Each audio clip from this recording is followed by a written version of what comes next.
बिस्मिल्लाहिर्रहमानिर्रहीम class 8th subject कशुर टठ्यू बच्चों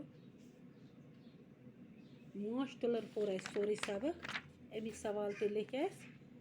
आज अमिक सवाल नंबर 5 लिखुन वाहिद नाव दिस मुकाबल लिखियो जमा नाव तो वुचु पेज नंबर 73 कड़ियो सवाल नंबर 3 वाहिद नाव दिस लिखियो जमा नाव मिसाल सेर सेरे कोर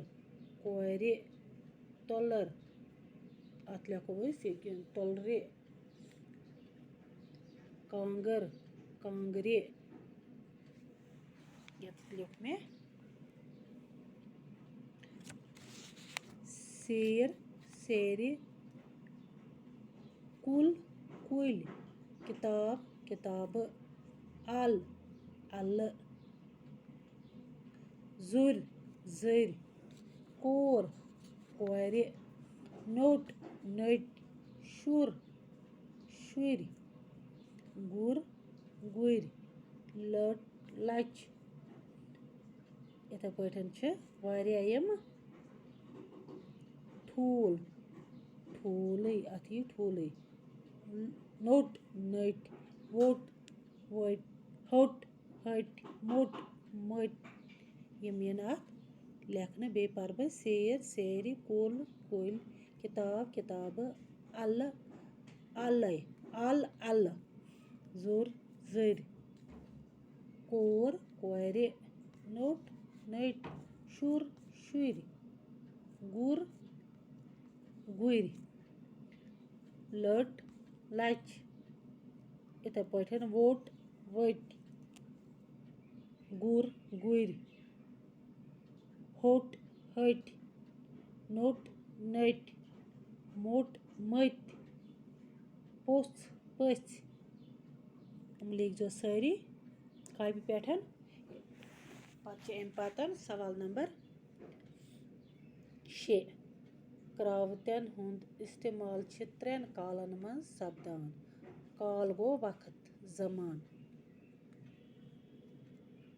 क्रावतन हुंद इस्तेमाल 3 कालन मन सपदान आ गो आज काल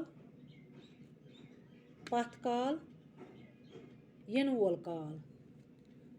आज काल गो प्रेजेंट पास्ट फ्यूचर टेंस यम 3 आसान आज काल पथ काल इन वोल काल वन वन बताइए बुछुस वार सग दिवान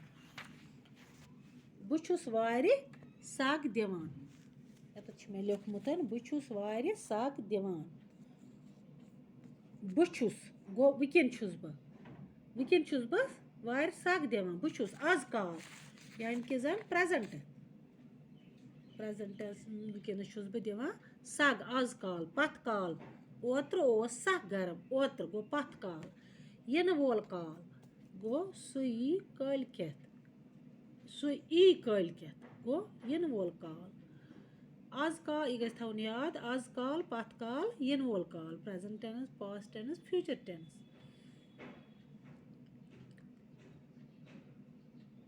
सु कशुर बोलान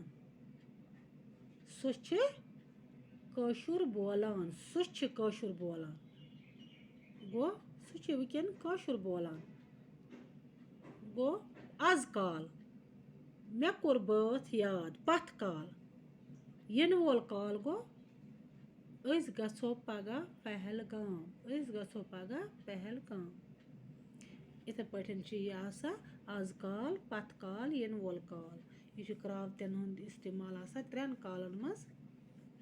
यह करन यम पतन सवाल नंबर 7 यम नाविद करू जुमलन मज इस्तेमाल युथ यम न जे यम छना युथ यम नन जे यम छनार सूरतस मज इस्तेमाल सपदा के न मद सूरतस मज यम करो पगह